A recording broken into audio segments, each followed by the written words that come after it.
ये वीडियो उन लोगों के लिए है जो ये समझ रहे हैं कि नया कानून जो किसानों के लिए बनाया गया है उसका नुकसान सिर्फ किसान को होगा। जी नहीं, आप गलत हैं। अब मैं आपको समझा दूं, शायद आपको समझ में आ जाएगा। केवल एक सेक्शन बताता हूँ जिससे आपको पूरी कहानी समझ आ जाएगी। जो कॉन्ट्रैक्ट फार्मिंग है, उस कॉन्ट्रैक्ट फार्मिंग की धारा 3, उसमें जो एग्रीमेंट होगा किसान और व्यापारी के बीच में, मैं उसके बारे में बताता हूँ। आप समझ जाएंगे, उसके बाद कुछ बताने की जरूरत नहीं पड़ेगी। उस धारा 3 में लिखा है कि किसान और व्यापारी के बीच में एग्रीमेंट होगा। उसमें ये लिखा जाएगा, नंबर 1, किसान को अपनी जमीन पर कौन सी फसल उगानी होगी। नंबर 2, उस फसल का ग्रेड क्या होगा, स्टैंडर्ड क्या होगा और उसकी क्वालिटी क्या होगी। नंबर 3, उस फसल को उगाने के लिए जो बीज होगा, जो खाद होगा, जो कीटनाशक होंगे, जो मशीनरी होगी, जो तकनीक होगी, उसे वो व्यापारी जिसके साथ समझौता हो रहा है वो देगा। उसके बाद उसी एग्रीमेंट पर लिखा जाएगा उसकी कीमत क्या होगी। जो फसल उगाएगा, जब फसल पक के तैयार हो जाएगी तो किस कीमत पर व्यापारी खरीदेगा, ये भी लिखा जाएगा। साथ में ये भी लिखा जाएगा कि इस फसल की कितनी बार चेकिंग होगी। तो बोते समय जब फसल बढ़ रही होगी उस समय, और जब फसल कट के व्यापारी खरीदेगा उस समय, 3 समय उसकी चेकिंग होगी। अब मैं आपको समझाता हूँ एक बहुत मोटे से उदाहरण से। समझो, ये मानिए कि इस कानून के हिसाब से पूरे देश की जमीन, पूरे देश के जो किसानों के पास जमीन है, उसका जो व्यापारी है उनसे एग्रीमेंट हो गया। व्यापारियों से एग्रीमेंट होने के बाद सारी जो फसल है वो कहाँ जाएगी, व्यापारी के घर में। इसका मतलब ये हुआ कि सरकार के पास खरीदने के लिए एक दाना नहीं बचेगा। सारी की सारी फसल व्यापारी खरीद के ले जाएगा। और व्यापारी कितनी फसल खरीद सकता है, पहले उस पे प्रतिबंधता थी। अब आवश्यक पशु अधिनियम से वो बैरिकेड हटा दिए गए हैं। यानी कि जो एक लगा रखा था बैरियर कि इससे ज्यादा नहीं खरीद सकते, लिमिट लगा रखी थी, लिमिट को खत्म कर दी। इसका मतलब व्यापारी जितनी चाहे फसल खरीद के अपने गोदाम में रख सकता है।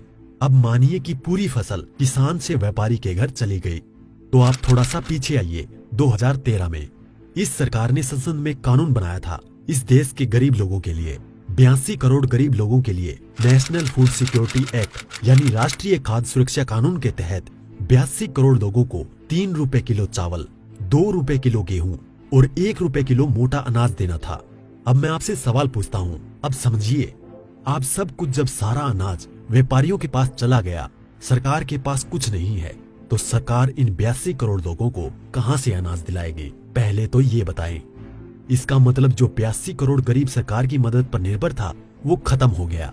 मतलब आप कह रहे हैं कि किसानों के खिलाफ बिल है, किसानों की भलाई की बात कर रहे हैं, किसानों के खिलाफ लोग समझ रहे हैं। नहीं, ये पूरे देश के खिलाफ है। इससे 82 करोड़ गरीब खत्म। देश में 5 लाख जो राशन की दुकानें हैं वो भी खत्म। 5 लाख राशन की दुकानों में कुछ रोजगार भी मिलता होगा, वो भी खत्म।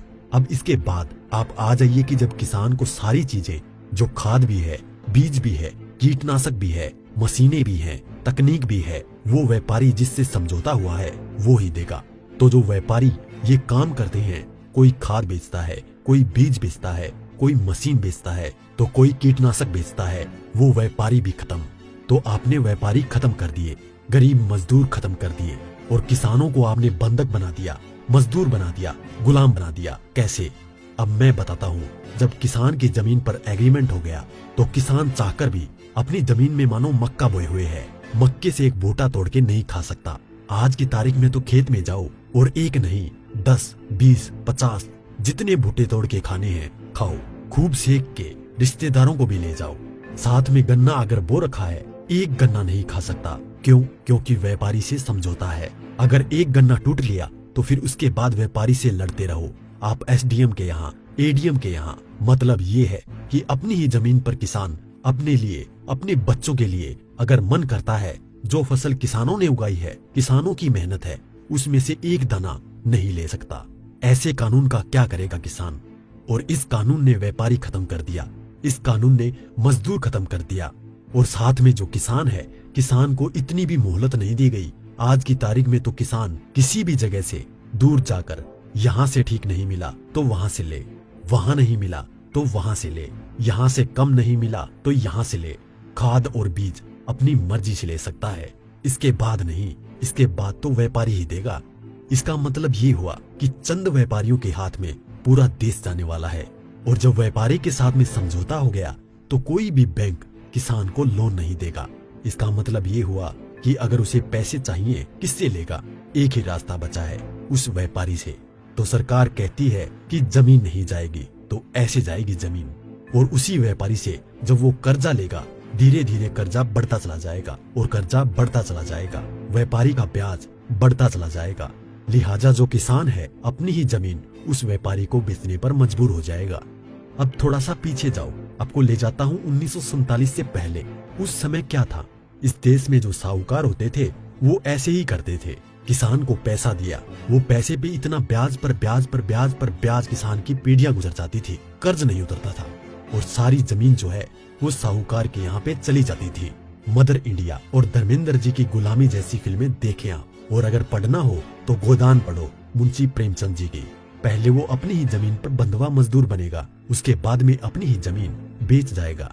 ये है इस कानून का परिणाम जो आगे तक नजर आता है। इसलिए ये कानून पूरे देश को तबाह करने वाला है। अब एक चीज और रह गई, उसे भी बता दूं। जो मध्यम वर्ग के लोग जो आज रोटी खा रहे हैं, जब व्यापारी सारा अनाज अपने गोदामों में बंद कर लेगा, तो वो जो आज उसने लिया जिस दाम पे उससे 6 गुना 7 गुना 8 गुना दाम पर बेचेगा। तो जो मध्यम वर्ग के लोग जो घरों में बैठे हैं, उनको इस आंदोलन में बाहर आना चाहिए।